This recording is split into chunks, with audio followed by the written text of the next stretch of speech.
Welcome to the London History Podcast, where we uncover the stories hidden in the streets around us. I'm your host, Hazel Baker, qualified London tour guide and director of londonguidedwalks.co.uk. In today's episode, we're stepping into the heart of Soho, specifically the ever-evolving Soho Square. It may look like a peaceful patch of green today, but this space has witnessed royal hunting cries, ambitious 17th century development, waves of immigration, and some truly remarkable lives.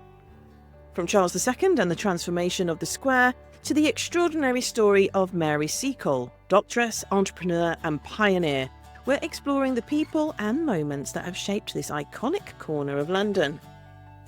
Joining me for this episode is City of Westminster tour guide Philip Scott, who you may remember from episode 114, Buckingham Palace, and episode 128, St James's Palace. Philip is also one of the guides here at London Guided Walks who leads our Soho walk. This episode is a little different as we escaped the office and popped over to enjoy Soho Square in the sunshine to record in situ. A daring feat indeed. Don't forget, if you like what we do, then like and review.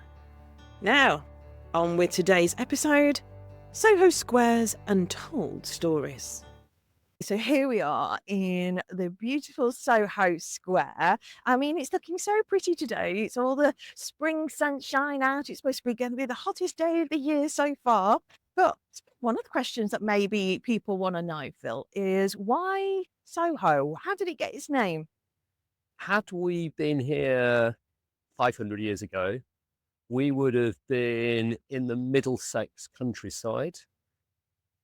At one time, the whole of the city of Westminster was in the county of Middlesex, and people came hunting here.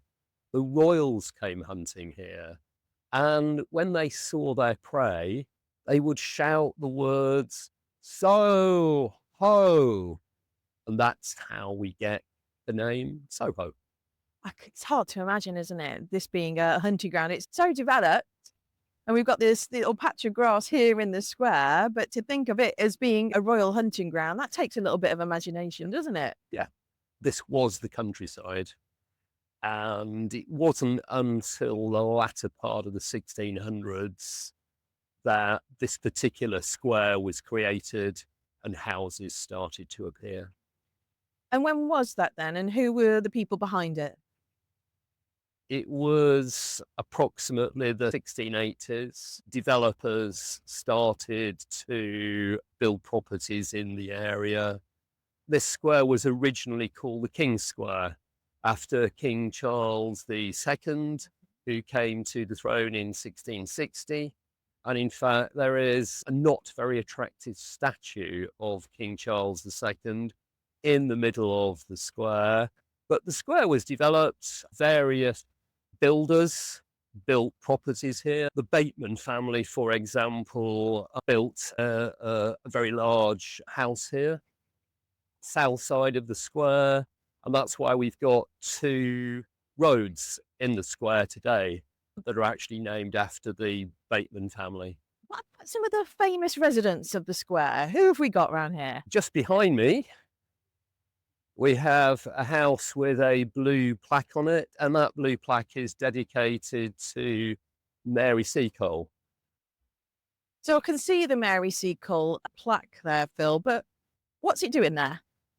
Okay, it's dedicated to Mary Seacole, and the reason that Mary Seacole is today famous was because of the efforts that she made tending to wounded soldiers in the Crimean War, which Britain got involved in 1854. It was a war between the Russian Empire and the Ottoman Empire, and Britain, France, and the Kingdom of Sardinia got involved on the side of the Ottoman Empire.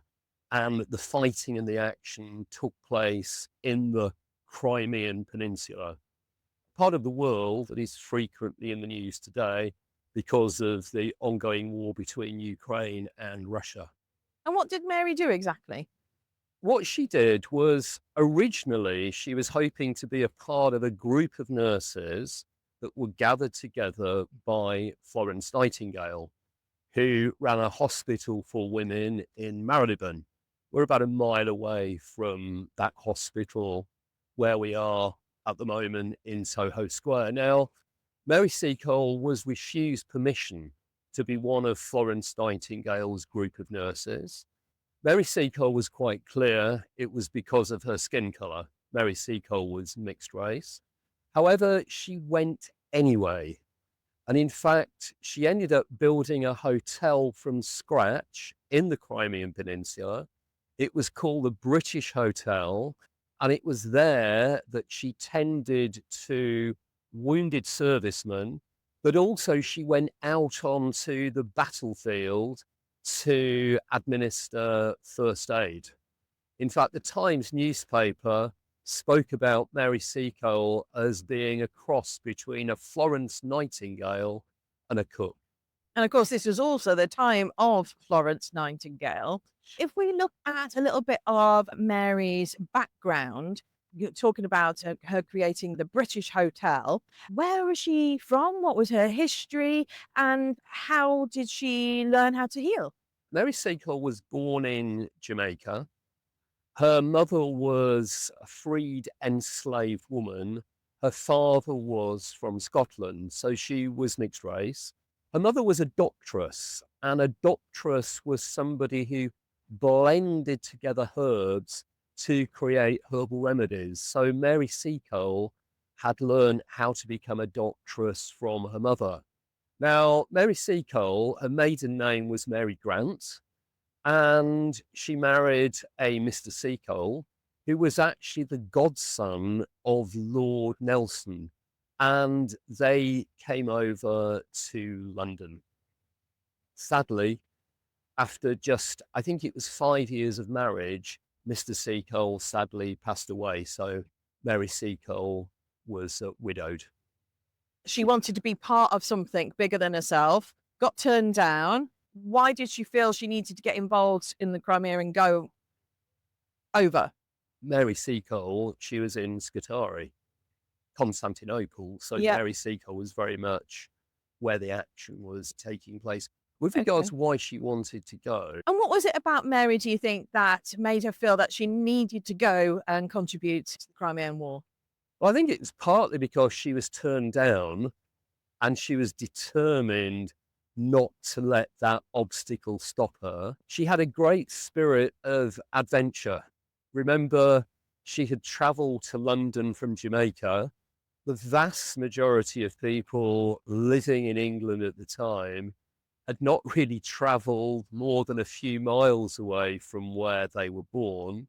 And she had learned the skills of being a doctress, and she wanted to put those skills into practice. And I believe that she genuinely wanted to help wounded soldiers recover from their injuries.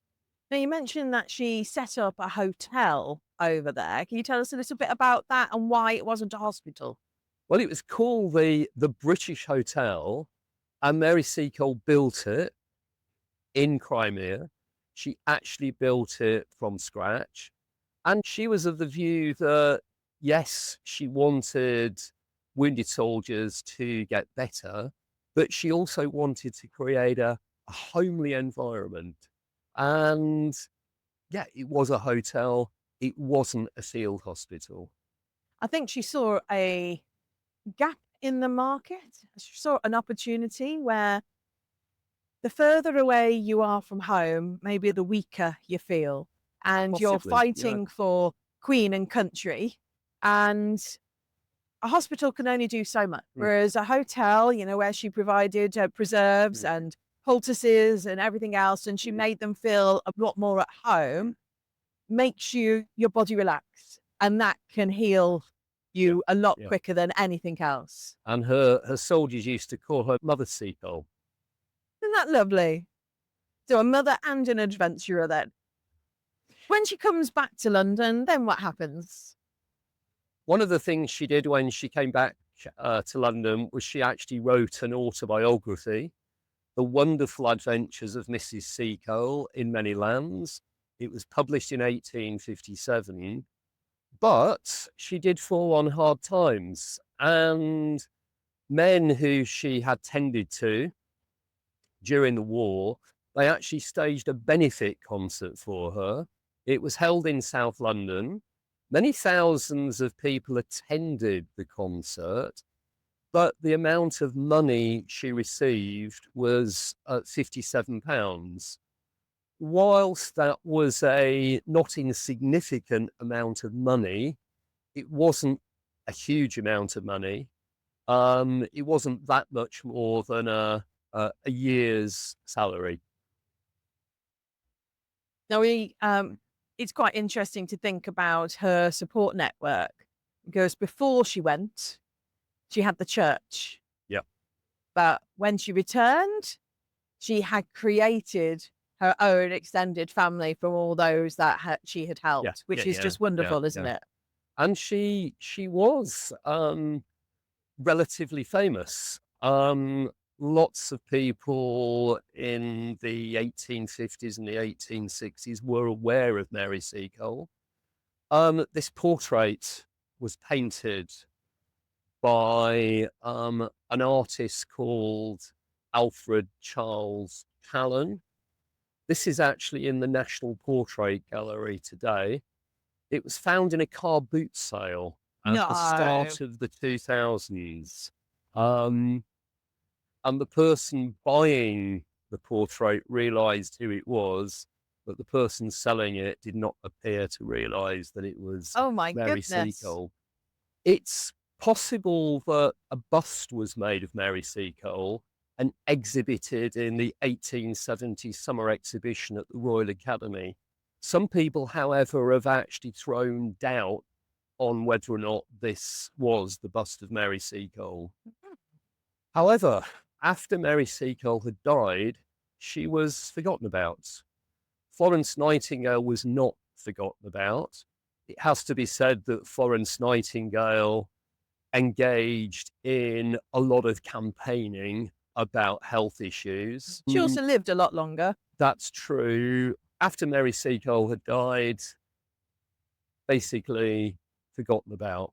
And her memory wasn't revived until probably the 1980s. I first heard of Mary Seacole when I was a teacher in the 1980s. When I was at school, quite some while ago now, I remember doing a project on Florence Nightingale. This is at primary school. I'd never heard of Mary Seacole. I'm really pleased that from the 1980s onwards, children started to learn about Mary Seacole as well as Florence Nightingale. Yeah, she's still on the syllabus even today. One thing I do love is that statue of her. Yeah. Opposite the Houses of Parliament. Yes. I think that's very empowering. Yeah. It's a superb statue. Something for everyone to go and visit and have a look at. I like the scale of it as well. Florence Nightingale, she got her statue in 1915. Mary Seacole's statue, I think it was unveiled about 10 years ago. Yeah. 2015, 2016. But it is a superb statue. It is. It's very powerful. Indeed. Yeah. Now, you mentioned about the the rather odd statue of Charles II. So I think we should cover that next, don't you? In my humble opinion, this is the second ugliest statue in central London. Oh, well, I've got to now ask, what's the first? Watch this space. Oh. Okay. The time has come for Phil to reveal why he thinks the statue here in Soho Square of poor Charles II is the second worst in London. Well, when you see what is the worst, then I think you will probably conclude that this is not quite as bad as the worst statue in central London. I'm going to have a guess with the first one. I'm going to do Peter the Great. It's not Peter the Great. That one is awful. Go on then. What is your worst one? Oh, in my opinion, in your the worst statue in central London is George II in Golden Square. Oh. And even though this statue has had a face transplant, for me, it's still the second worst statue in central London. So what about it gives you the idea that it's the just as bad as you seem to claim? Because it's still got his legs and his arms, hasn't it? Well, that's true, but it's incredibly weathered. And I just, personal opinion, it's weathered. I just don't think it's very attractive.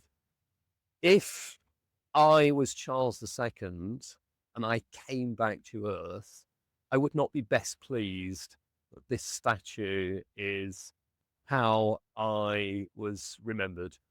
Now, you mentioned, Phil, that Soho Square was originally called King Square, but he's not in the middle of the square. So what happened there? He was. Oh. However, he was removed and a rather attractive Mock Tudor hut was placed in the middle of the square in 1925. So the hut has just recently celebrated its 100th birthday. Looks like it should be in some sort of Harry Potter film, don't you think? Yeah. It's basically a cupboard where the gardeners keep their gardening tools. We've got some interesting cupboards, haven't we, in London? This one, oh, he's just going to open the door, actually. I'm going to move the video over so we can see him opening the door to prove Phil correct. So we've got this one here. And then, of course, there's the teeny-weeny one on Trafalgar Square, which is just a glorified cleaner's cupboard now, isn't it? And then I think the prettiest one, if we're talking about little places to be keeping the cleaning and gardening equipment, is just by Victoria Square. And you have the two follies covered in oh, yeah. Follies in the shell. Shells. They're beautiful. All right. So we're back on to Paul Charles II, who has had a face transplant. So when did he get back to the square then? It was in the late 1930s, 1938. Yeah. So, Feel a bit sorry for him now. Not so much of a merry monarch. Okay, so we've got Charles II statue here, Phil. What can we see? What's the detail on it then?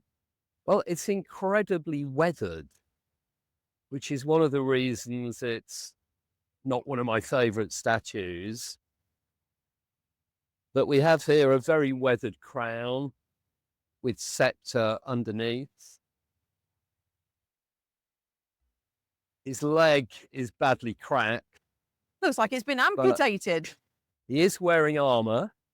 That didn't help. Somebody has slightly bizarrely put some holly in his hand. It's the warmest day of the year. We're in April.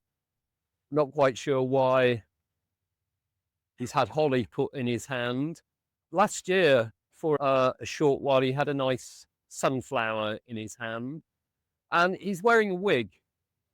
Wigs were incredibly fashionable during the reign of Charles II, but he is wearing a very weathered wig, and you can very clearly see the face transplant here.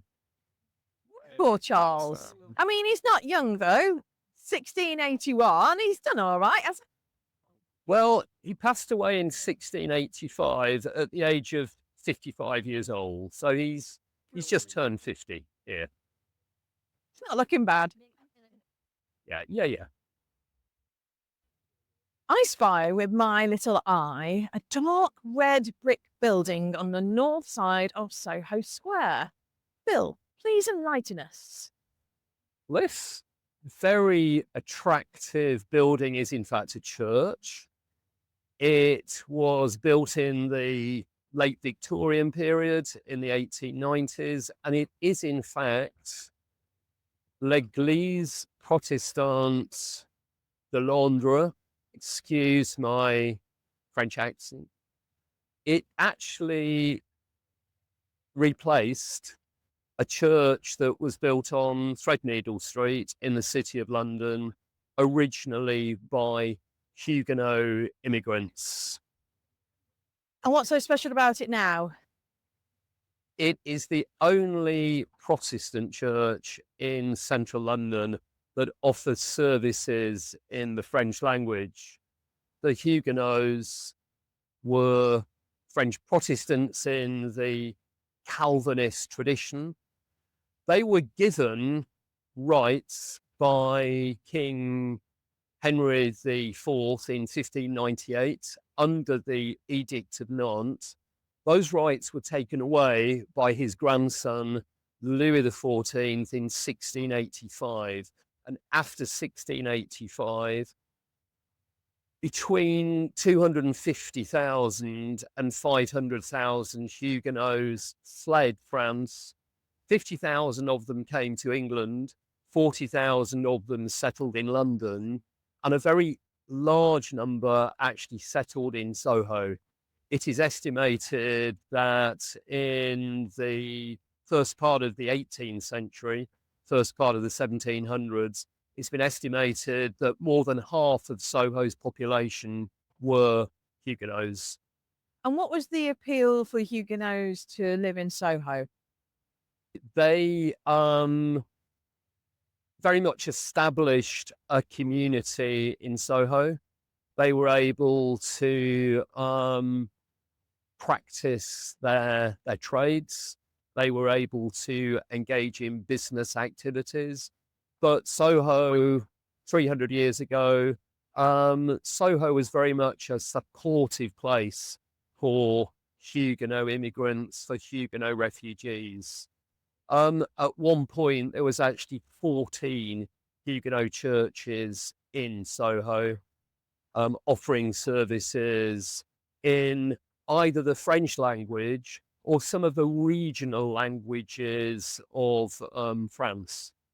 Interestingly, those Huguenot churches, they were all given permission by the monarch to practice a faith freely as long as they use the Book of Common Prayer. Oh, interesting. I didn't know that. I mean, what I did know is that they didn't necessarily have the best reputation.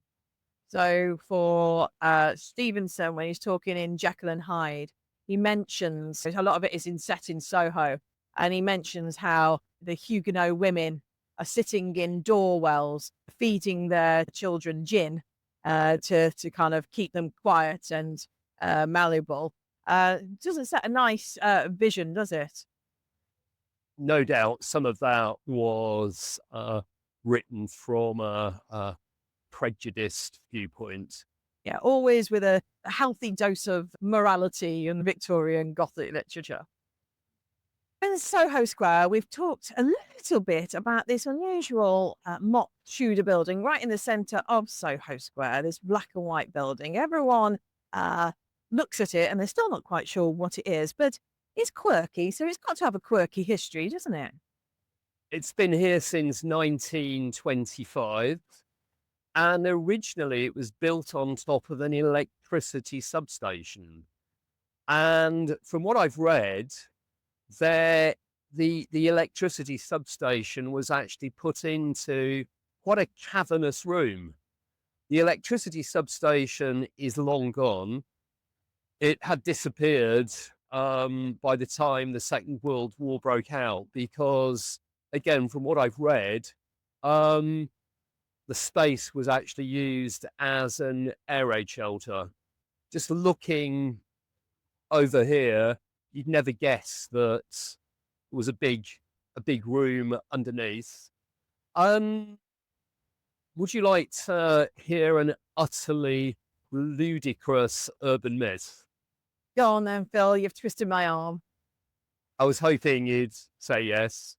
There is a ludicrous urban myth whereby supposedly there is a tunnel linking the Mock Tudor building with Buckingham Palace. It is completely and utterly nonsensical, but nevertheless, an intriguing urban myth. I love it when urban myths come to fruition, though, doesn't it? I mean, the amount of urban myths that we have with all these hidden tunnels, and some of them indeed true, but it's actually distance from here to Buckingham Palace, isn't it? So I didn't quite buy it. It's a fair old trek. Yeah, yeah.